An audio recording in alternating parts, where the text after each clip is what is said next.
Oke, salam, selamat malam. Halo Teman-teman, adik-adik yang saya kasihi. Malam ini kita akan belajar satu tema yang menarik, tema yang menjadi perdebatan di sepanjang masa sejak munculnya agama. Tema kita malam ini adalah pengertian Esa. Pengertian Esa.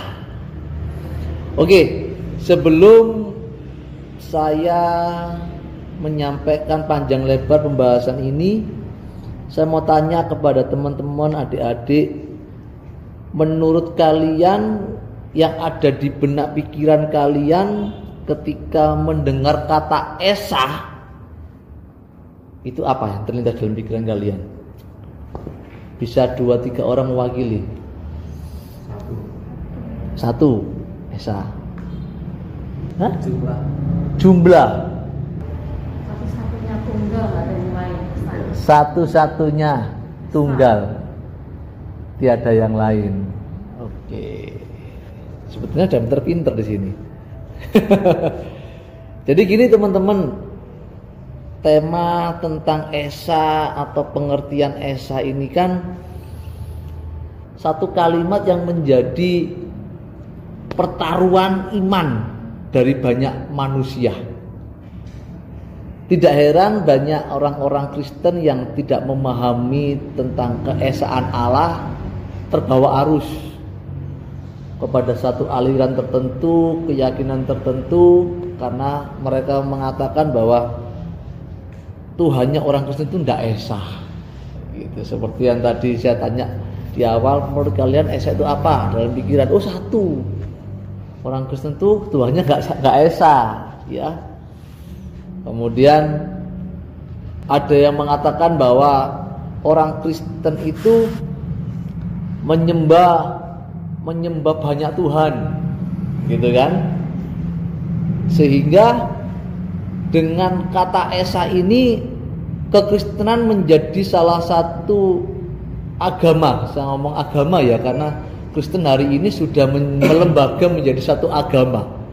Jadi saya bilang agama Kristen ini sekarang sedang tersudut karena tidak bertuhankan Tuhan yang Esa, gitu. Makanya tema ini diangkat dengan topik besar kita tentang Tritunggal. Nah, saya berharap tema ini memperlengkapi kita supaya kita berani berkata bahwa Allah kita itu Esa, gitu ya kan? Sebetulnya orang Kristen itu punya keunggulan dibanding agama-agama lain, ya. Jadi di dunia ini kan ada 3 agama Samayim, agama Samawi, agama yang berdasarkan wahyu dari langit, gitu kan? Namanya agama Samayim. Yang pertama agama Yudaism, agama Yahudi, ya. Kemudian lahirlah agama Kristen. Kemudian abad 600-700 muncullah agama Islam. Nah, 3 agama ini mempercayai bahwa Allah itu Esa, gitu. Cuma keesaan yang dipahami oleh ketiga agama ini, yang paling berbeda itu adalah agama Kristen, gitu. Sayangnya begini, kekristenan yang hari ini itu karena takut dituduh bahwa Tuhannya nggak esa, maka dia mencoba untuk membuat sebuah bangunan berpikir bahwa Tritunggal itu diputer-puter ya satu, gitu. Maka dibuat seringkali kalau kita melihat YouTube itu Esa itu Tritunggal itu digambar dengan segitiga, ya kan? Ya mereka satu, gitu. Satunya seperti apa? Nah, mereka nggak bisa menjabarkan. Sebetulnya keesaan yang dimaksudkan oleh Alkitab itu seperti apa sih? Ada yang pernah berpikir ke sana nggak? Keesaan seperti apa sih? Kalau teman-teman punya kesempatan beli buku namanya buku konkordansi, itu ringkasan Alkitab ya. Jadi semua kata, misalnya kata Allah itu berapa jumlahnya ada, gitu ya. Tuhan, kata Tuhan ditulis, Tuhan itu berapa jumlah di Alkitab, tulis jumlahnya berapa Tuhan. Misalnya Tuhan Allah Israel, Tuhan Allah yang disembah oleh Abraham, itu ada semua, jumlah Tuhan itu ada gitu. Kemudian kalau teman-teman melihat kata Esa di dalam buku konkordansi itu cuma ada 6-7 ayat. Setebal ini loh. Perjanjian Lama ada berapa kitab? 39 kitab. Perjanjian Baru 27. Jumlahnya 66 kitab. Tebel loh itu. Itu cuma 6-7 ayat yang menulis kata Esa. Gitu. Dan ketika saya membaca Alkitab, ya, beberapa kali saya habis baca Alkitab, saya tidak pernah menemukan kata Esa itu berkaitan dengan jumlah.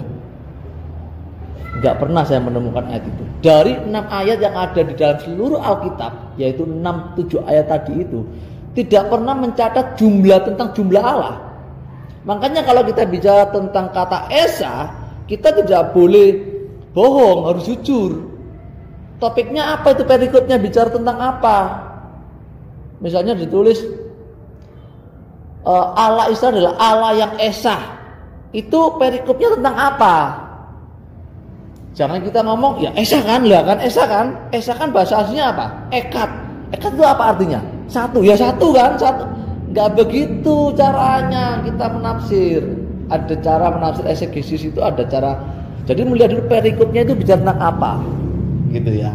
Makanya kita akan melihat nanti pengertian kata Esa dari Perjanjian Lama dan pengertian kata Esa dari Perjanjian Baru. Ya, ayo kita lihat dulu yuk kata Esa dari Alkitab Perjanjian Lama. Ada di dalam Ulangan pasal 6 ayat 4. Saya bacakan ya.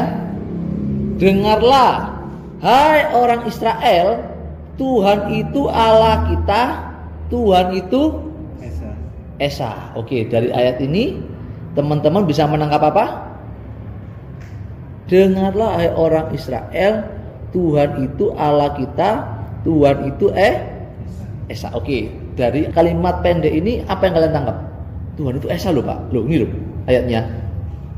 Ini Esa ini, jelas jujur ini. Kalau kita ngomong ini, dengarlah hai orang Israel, Tuhan itu Allah kita, Tuhan itu Esa. Semua agama ngotot ayat ini tuh Tuhan itu Esa. Yang bilang gak Esa itu siapa? Ayat ini jelas ngomong Tuhan itu Esa, satu ekat, gitu kan? Nah, ketika kita buka satu-satu di Petani, ternyata begini teman-teman. Pernyataan ini itu muncul berkenaan dengan kenyataan bahwa di Kanaan banyak ilah, banyak dewa-dewa orang Kanaan yang disembah oleh orang Israel. Di sana itu ada Asyera, ada Asitoret, ada Milkom, ada Dagon, ada Baal, gitu. Dan dewa-dewa itulah yang disembah oleh orang Israel. Musa berkata kepada orang Israel supaya mereka itu menyembah Allah yang disembah oleh Abraham, oleh Ishak dan Yakub, dan itulah satu-satunya Allah yang patut untuk disembah. Musa bilang, kamu gak boleh nyembah Baal, kamu harus nyembah satu-satunya Allah yang disembah oleh Abraham. Itulah Allah yang benar. Makanya muncul ayat ini. Musa bilang begini, dengar, seluruh bangsa Israel. Ini kalau saya mengumpamakan saya Musa ini, misalnya teriak-teriak marah-marah nih. Dengar ya. Kamu harus menyembah Allah yang disembah oleh Abraham. Itulah Allah satu-satunya yang benar, yaitu Allah yang Esa. Di sini ada kalimat yang menyebut jumlah Allah enggak? Enggak ada ya. Kenapa itu ditulis? Pernyataan ini ditulis, kata Esa ini ditulis dikehendaki agar bangsa Israel tidak melakukan penyembahan kepada banyak dewa, sinkretisme. Itu maksud ayat yang ditulis.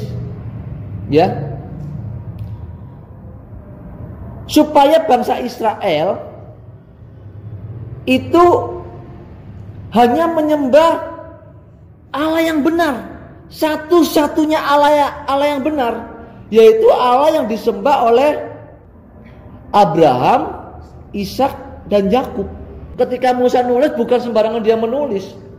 Dia jelas-jelas mengatakan Allah yang esa itu bukan bicara jumlah, tetapi dia mengatakan Allah yang benar, satu-satunya Allah yang benar, yang patut untuk disembah, ditinggikan dan dimuliakan, yaitu Allah yang disembah oleh Abraham, Ishak, dan Yakub. Di luar Allah orang Israel adalah kebohongan. Oke, sampai sini paham? Kak, berarti Allah kita satu. Dan nanti ada pembahasan tentang hierarki ya. Hierarki itu nanti jelas tentang kedudukan Allah, fungsi-fungsi Allah, nanti jelas di situ. Oh, ternyata Allah Elohim yang dicatat oleh Musa, Elohim itu Allahnya satu. Tapi jangan lupa di dalam Elohim itu ada kejamakan di situ. Ternyata di situ ada hierarki, ada Allah Bapa, ada Allah Anak.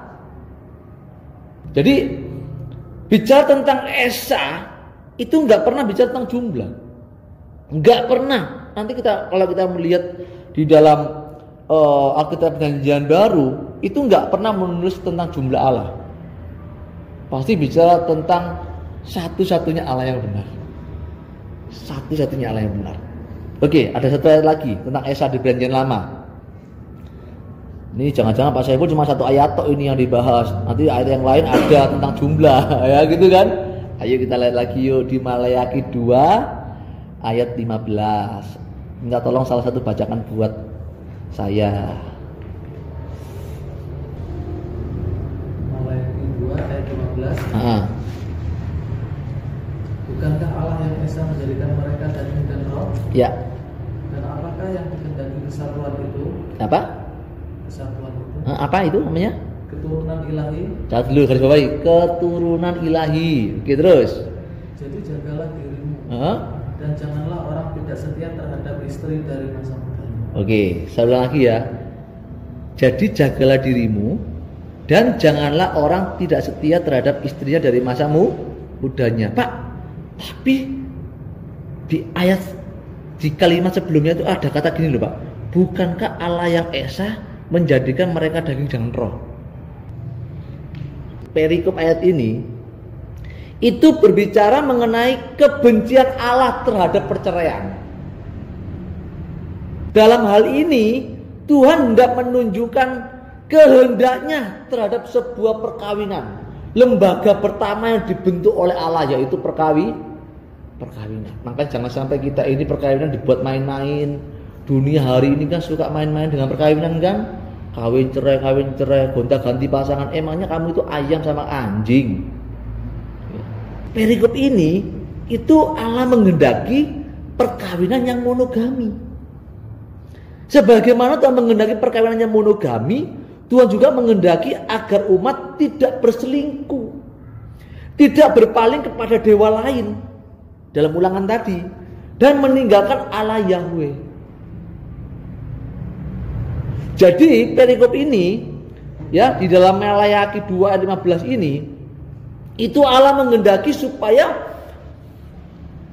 manusia, umatnya Allah, umat Israel itu ketika membangun sebuah lembaga perkawinan itu harus mono. Kenapa? Allahmu mono kok. Allahmu itu esa, ya. Dikatakan bukankah Allah itu esa, satu ekat. Maka suamimu, pasanganmu harus ekat. Sampai sini paham? Paham? Di sini ada jumlah Allah? Enggak. Ternyata di sini bicara tentang esa, yang dimaksudkan adalah kalau Allah itu esa, ekat satu,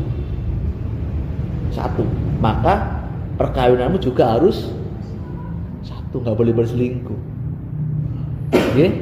Janganlah orang tidak setia terhadap, nggak boleh berselingkuh,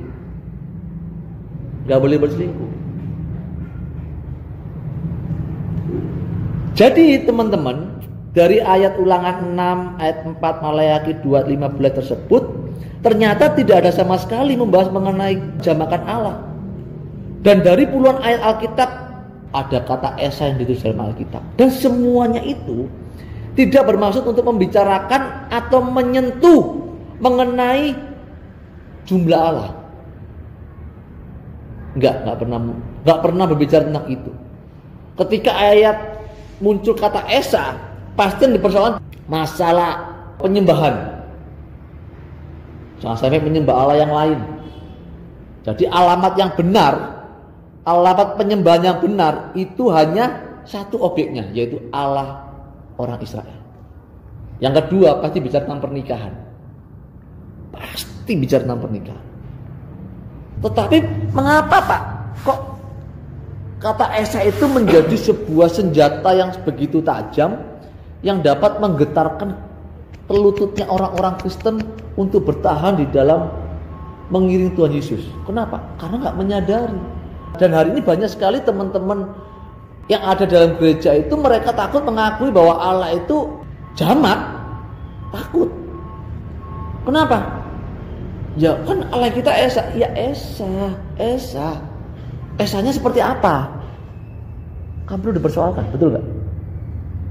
Dan kalau bicara tentang segitiga, Tritunggal, saya bilang Tritunggal itu kan keunggulan kekristenan. Ya, Tritunggal itu keunggulan kekristenan. Saya bilang agama Samayim itu dia cuma mengakui Allah itu Esa, satu wis nggak bisa ditek-utek. Mengapa demikian? Ada yang tahu nggak? Mengapa demikian?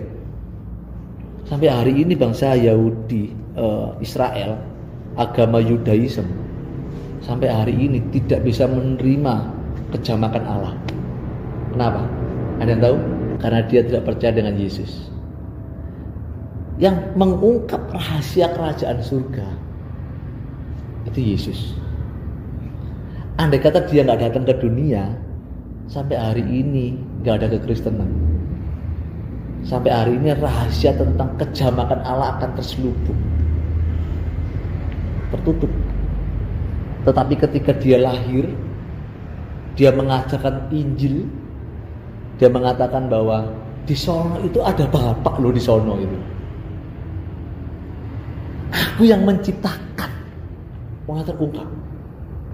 Sampai dia ngomong, aku keluar dari Bapak. Aku tidak bisa berbuat apa-apa kalau tidak melihat dia. Dia mulai cerita. Di sana itu ada Bapak. Ada pribadi di sana. Orang Yahudi nggak terima, nggak bisa. Allah itu satu bro. Kalau sana ada Bapak, kamu siapa? Kok kamu menyamakan dirimu dengan Bapak? Sampai mau dilempar di batu, dia menghilang. Ingat di kisah itu di bait Allah ketika dia berdebat dengan orang di Yohanes 8 itu, dia berdebat, dia ngomong di sana itu ada Bapak dan aku adalah Dia. Bingung orang-orang. Kamu siapa menyamakan dirimu dengan Bapak?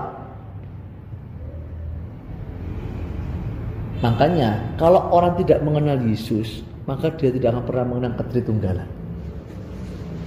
Oke? Makanya orang Kristen itu keunggulannya adalah ketritunggalan.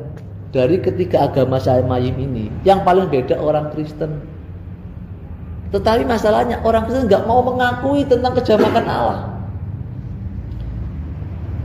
Dia ngomong Allah Esa, ayahku Esa. Esa seperti apa? Ya Allah Bapa itu ya Bapak. Yesus itu ya Bapak, Roh Kudus itu ya Bapak. Jadi kalau di rumah itu Pak Saiful, kalau di kebun itu Pak Tani ini Pak Saiful, kalau di rumah nyopir ya Pak Sopir itu Pak Saiful. Itu pengajaran diajarkan sampai hari ini di sekolah teologi loh. Sampai hari ini loh. Aku tidak lebih besar dari Bapak. Yang ngomong itu siapa? Tuhan Yesus. Bukan saya. Dia ngomong, aku diutus oleh Bapak. Loh, yang diutus sama yang mengutus lebih besar mana? Yang diutus sama yang mengutus? Hah? Yang mengutus ya, setuju ya? Bapak sama anak lebih besar mana? Bapak sama anak. Sudah itu nggak bisa dibantah. Bapak sama anak lebih besar dari Bapak, lebih besar Bapak daripada anak. Tetapi fakta ini masih dipungkiri oleh banyak gereja. Dan orang Kristen masih takut menyebut Allahnya itu ada Allah Bapa, ada Allah Anak. Dan keduanya ini adalah pribadi yang berbeda. Nggak bisa Pak, mereka ini nggak bisa terpisah. Bisa terpisah. Buktinya apa? Ada ayatnya. Ketika Yesus salib dia bilang apa? Allahku, mengapa engkau? Ulang lagi. Allahku, mengapa engkau? Terpisah nggak? Bisa. Ada dua pribadi. Tetapi fakta kebenaran yang dicatat oleh Alkitab ini dipungkiri. Kenapa Pak? Karena orang Kristen takut disebut sebagai agama yang menyembah banyak Allah. Enggak. Orang Kristen itu Allahnya satu, Allah Elohim. Paham di sini? Allahnya apa? Allah Elohim yang disembah oleh Abraham, Ishak dan Yakub. Satu-satunya Allah yang benar. Allah Elohim ini di dalamnya ada kejamakan. Ada pribadi-pribadi dalamnya. Yaitu ada Allah Bapa dan ada Allah Anak. Oke, paham sampai sini teman-teman? Jelas ya? Dari Perjanjian Lama ini kita menemukan dua ayat. Ternyata kata esa yang dimaksud oleh Alkitab ini tidak pernah menyentuh atau menyinggung tentang jumlah Allah, ya.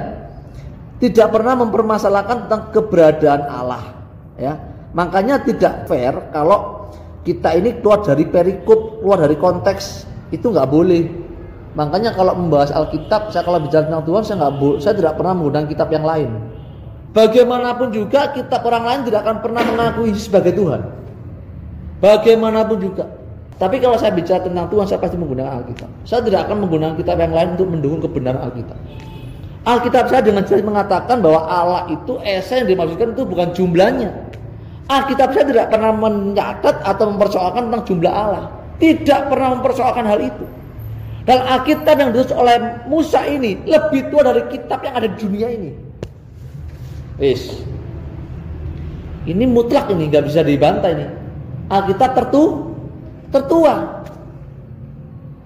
Makanya saya bilang untuk bicara tentang Tritunggalan, bicara tentang Yesus, bicara tentang Allah, bicara tentang Tuhan, harus kembali kepada kitab pertama yang ada di dunia, yaitu kitab yang ditulis oleh Musa. Titik.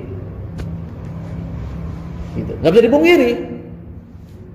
Dan Alkitab yang ditulis oleh Musa dan diteruskan oleh para nabi hingga sampai kedatangan Yesus dan sampai perjanjian baru, sampai nubuatan akhir dunia ini, Alkitab itu sampai hari ini ada sampai sekarang. Dan bukti-bukti perkamen masih ada, disimpan di dalam perpustakaan, aman, hari ini ada. Jadi nggak bisa dibantah. Jadi untuk bicara tentang Allah yang esa, kita harus jujur. Konteksnya apa? Kalau misalnya muncul kata esa, konteksnya apa dulu? Jangan langsung menarik Allah itu satu, jumlahnya satu. Konteksnya apa dulu? Ya, dalam Ulangan konteksnya apa? Tentang penyembahan berhala. Orang Israel nggak boleh menyembah Allah yang lain selain Allahnya yang disembah oleh Abraham dan Yakub. Di Malaki Pak, konteksnya apa? Konteksnya Malaki? Oh, konteksnya supaya kamu tidak berselingkuh, supaya kamu setia, supaya kamu punya keturunan ilahi. Paham ya? Jangan mau diserang dengan hal itu ya. Jadi kalau bicara tentang Esa, stop. Kamu sumbernya dari mana bicara tentang Esa? Kamu berani ngomong Esa? Kalau bicara Esa itu harus kembali kepada Alkitab. Oke? Ya? Allah tidak beranak, tidak beranakan. Kamu nggak ngerti tentang anak. Ya, Alkitab Yesus sendiri yang ngomong dia turun dari surga kok. Aku datang dari surga. Nggak ada tokoh agama seperti Tuhan Yesus, nggak ada. Semua nabi tokoh agama mati jasadnya di bumi. Yesus itu nggak ada di bumi, dia naik ke surga. Nggak ada tandingannya. Alkitab mencatat Yesus itu tidak berdosa. Semua tokoh agama berdosa. Oke, sampai sini paham ya? Artinya kalau mau bicara tentang Tuhan, bicara tentang keesaan, harus kembali kepada Alkitab. Gak boleh menyimpang. Nah, ya, harus berani ya. Makanya kalau bicara tentang Esa, kalau saya bicara tentang Esa, dari mana dulu sumbernya bro? Dari mana dulu sumbernya? Kalau bukan dari Alkitab, sudah gak berani kita. Jangan berdebat. Nanti ketemunya debat kusir. Debat kusir. Situ ngomong katanya, pokoknya, katanya, pokoknya nggak ketemu. Ya, kalau kita punya dasar, oke, ini loh tunjukin ya, tunjukin aja, ini loh di Ulangan, di Maleakhi loh kata Esa. Ini hubungannya bukan dengan jumlah, Mas, Mbak, hubungannya supaya kita itu punya pernikahan yang monogami. Untuk apa kamu percaya Allah yang Esa tapi kamu poligami? Paham? Kamu ngomong Allahku Esa, poligami. Tapi kalau dalam Alkitab ditulis di dalam Maleakhi, oh supaya kamu tidak berselingkuh, supaya pernikahanmu itu monogami, seperti Allah yang mono. Allahku mono, ya bukan poli. Allahku mono. Kamu ngomong Allahmu mono tapi kamu poli, gak usah diomongin. Sudah terserah kamu dia, terserah karep-karepmu wis gitu ya. Namanya orang gak bisa dibilangin itu kan susah ya. Terserah kamu wis. Iya jelas ya. Oke, kita sekarang melihat Alkitab, kata Esa dalam Alkitab Perjanjian Baru. Dalam 1 Korintus 8 ayat 4. Tolong bacakan buat saya. 1 Korintus 8 ayat yang ke-4. Tentang hal makan daging persembahan berhala kita tahu, tidak ada berhala di dunia dan tidak ada Allah lain daripada Allah yang Esa. Oke. Jadi kata Esa atau satu dalam teks ini adalah artinya adalah selain satu juga hanya satu-satunya, only one, hanya satu. Hanya satu.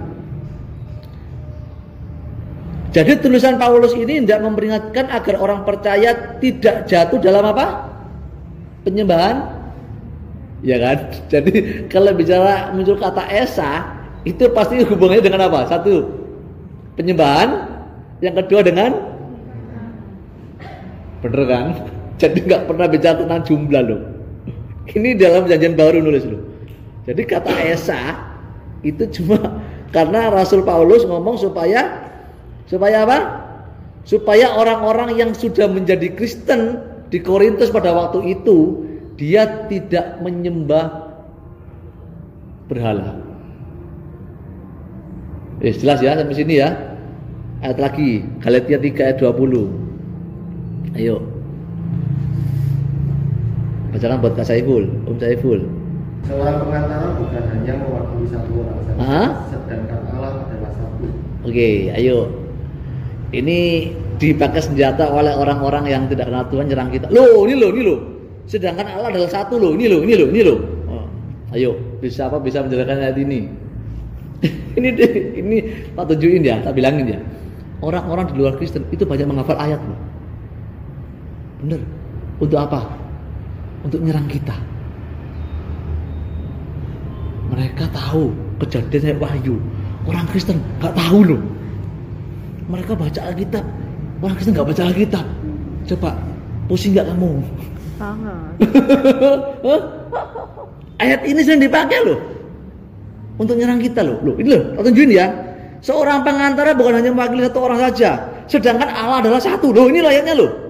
Allah satu, kok kamu ngomong Allah itu ada Yesus, ada Allah Bapa. Mana yang bener?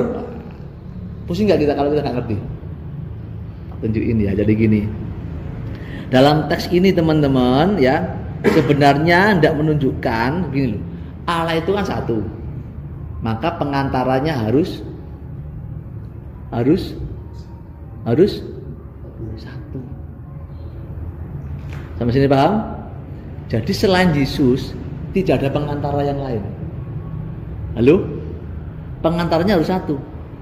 Kemudian ada muncul agama baru muncul. Ada penutup nabi namanya si M. Loh. Bukan.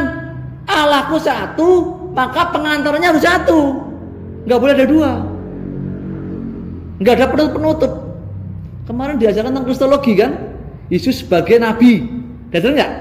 Penutup dari segala nabi siapa? Yesus.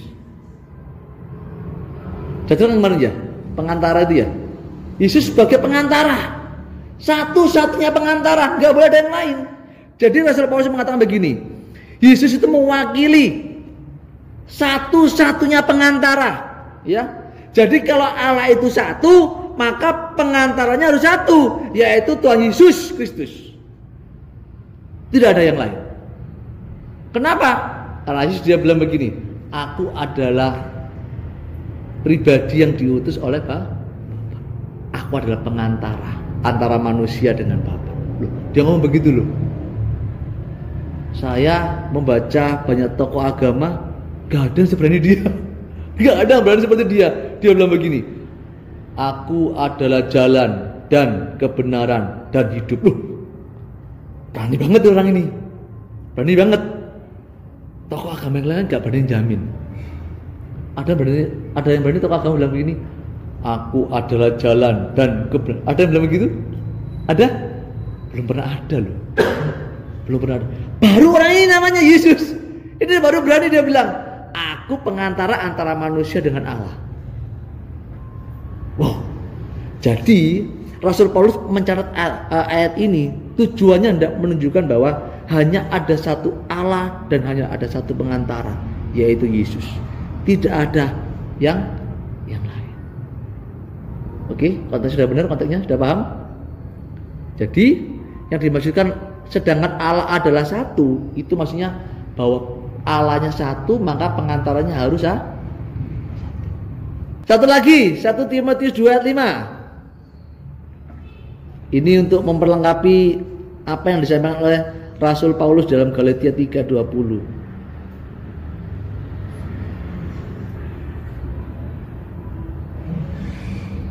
Oke, ayo cepat baca buat saya. Nah, Karena Allah itu Esa, ya. dan Esa pula Dia yang menjadi pengantara antara Allah dan manusia, yaitu manusia Kristus Yesus. Katakan amin. Jelas ya? Karena Allah itu Esa dan Esa pula Dia yang menjadi pengantara antara Allah dan manusia, yaitu siapa? Kristus Yesus. Jadi pengertian kata Esa ini akan menjadi kacau, akan menjadi berantakan, akan menjadi nggak jelas kalau ada satu keyakinan yang mengenai Allah yang Esa tetapi tidak menerima Yesus sebagai satu-satunya pengantara. Repot. Makanya mereka tidak bisa menerima keesaan Allah dalam Alkitab. Seseorang tidak akan dapat memahami tentang keesaan kalau mereka tidak menerima Yesus sebagai Tuhan dan pengantara. Yang dipersoalkan kepada mereka kelompok-kelompok ini yaitu tadi menekankan tentang jumlah Allah. Dipersoalkan terus jumlahnya Allah berapa. Dipersoalkan terus. Orang Kristen kepepet. Ya wis lah, ya aku melu agamamu wis gitu kan. Nah, Allah wis ditekan terus diserang. Sementara orang Kristen nggak bisa menjelaskan dan takut ngomong Allah itu Esa itu takut. Ngomong Allah itu Allahku itu adalah Bapa adalah Anak. Takut. Allahmu berarti enggak Esa. Dia bingung lagi orang Kristen itu kan jawabnya bingung enggak? Kalau sekarang bisa jawab enggak kalau sekarang? Bisa jawab ya? Pak, kalau membahas tentang Esa itu Bapak membahasnya dari mana dulu, oke? Ya, kalau Alkitab saya tidak pernah membahas tentang jumlah Allah loh. Keesaan yang dimaksudkan oleh Alkitab itu adalah Allah yang disembah oleh Abraham, oleh Ishak dan Yakub adalah alamat satu-satunya yang benar. Alamat penyembahan yang benar. Gitu.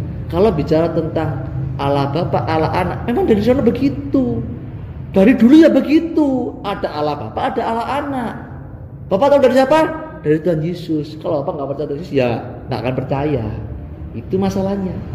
Kalau mau percaya Tuhan Yesus, Bapak akan tahu di sana ada Allah Bapa dan ada Allah Anak.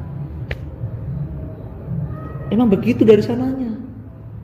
Cuma zaman perjanjian lama belum terungkap. Malak Yahweh yang sering muncul dengan Abraham, ketemu dengan Abraham disembah mau. Itu Tuhan Yesus. Kalau malaikat nggak mau disembah, paham ya? Kita menulis itu Malak Yahweh. Itu Tuhan Yesus. Penampakan Tuhan Yesus ketika dia mau menghancurkan Sodom dan Gomora, itu Tuhan Yesus. Dia berjalan-jalan di Taman Eden, itu Tuhan Yesus. Namanya Malak Yahweh di dalam Alkitab ditulis. Gitu. Dari sononya Pak sudah ada Allah Bapa, Allah Anak. Gitu. Tapi mereka itu Esa, satu dalam lembaga Allah. Dibahas ya kemarin di Kristologi. atau Tritunggal kan dibahas tentang lembaga Allah. Dibahas ya, lembaga.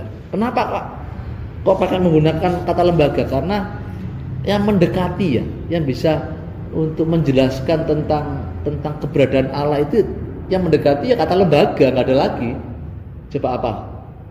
Saya cari nggak ada kata yang mendekati untuk bisa menjelaskan tentang keelohiman Allah ini ya lembaga. Kenapa? Lembaga itu ada satu lembaga, di dalamnya banyak pribadi.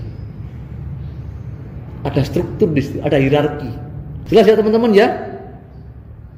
Jadi bicara tentang keesaan, yang perlu kita pahami adalah bahwa di sana ada kesatuan Allah Bapa dan Allah Anak yang tidak bisa dipisahkan. Apanya Pak? Contoh, di surga ada 3 memberi kesaksian. Apa? Ada 3 yang memberi kesaksian di dalam surga. Pak, Firman dan Roh Kudus. Pak Firman Roh Kudus. Terus? Adalah satu. Terus Yohanes 5:8. Dan ada 3 yang memberi kesaksian di bumi, roh dan air dan darah, dan ketiganya adalah satu. Oke, ada bisa menjelaskan ayat ini enggak? Di surga ada 3 memberi kesaksian, yaitu Allah Bapa, Firman dan Roh ya. Anak dan Roh. Di bumi ada yang memberi kesaksian. Tapi ketiganya adalah satu. Maksudnya apa? Satunya itu satu apa? Satunya itu satu kehendak. Jadi apa yang dikehendaki oleh Bapa itu menjadi kehendak Tuhan Yesus. Apa yang dikehendaki oleh Tuhan Yesus itulah kehendak Bapa. Dan kehendak mereka ini ketiga-tiganya itu satu. Satu kata. Satu kah?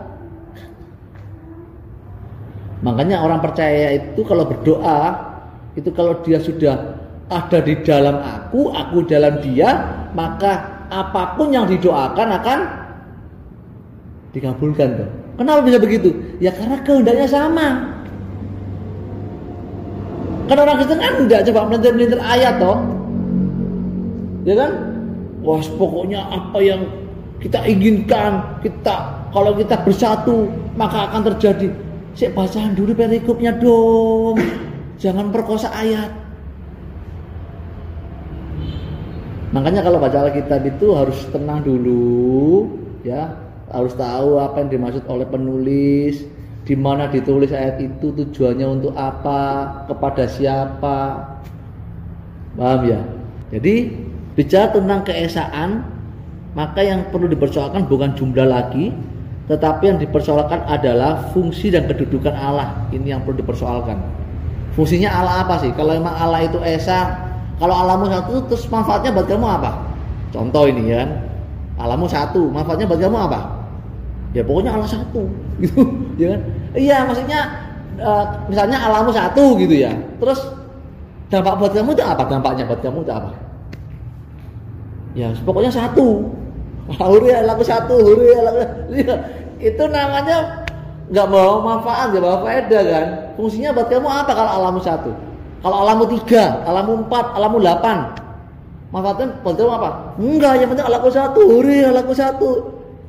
Itu kan nggak bisa ngomong, betul nggak? Tapi yang benar begini, nggak penting Allah itu 1, 2, 3, 4, 5, 6, 7, 8, 9, 10 nggak penting. Yang terpenting adalah fungsi dan kedudukan Allah harus kita pahami. Fungsinya Allah apa? Benar nggak? Kamu aja nggak tahu kok fungsinya Allah apa, kamu nggak tahu. Yang penting Allah satu. Iya, fungsinya buat kamu apa? Manfaatnya buat kamu? Nggak ada Pak, yang penting satu. Capek, betul nggak? Diperdebatkan capek. Tapi kalau kita bicara tentang fungsinya Allah apa? Menjaga, menciptakan, mengatur jagat raya, memberikan pemeliharaan yang sempurna. Itu fungsinya. Oh, jadi keberadaan Allah ini menciptakan, maka harus menghargai sang pencipta dong, ya kan? Oh, dia menjaga, maka aku nggak boleh menjadi orang yang ceroboh karena dia menjaga hidupku. Maka aku harus bertindak hati-hati dalam hidup. Artinya ada implikasi yang jelas gitu loh, ya kan? Jadi kita nggak perlu mempersoalkan tentang jumlah Allah, teman-teman. Amin. Yang kita persoalkan adalah fungsi dan kedudukan Allah. Nanti fungsi dan kedudukan Allah ini nanti akan dibahas di hierarki. Nanti hierarki akan lebih jelas tentang yang kedudukan Allah. Oke? Saya rasa cukup. Saya kasih ruang pertanyaan buat teman-teman. Tuhan berkati.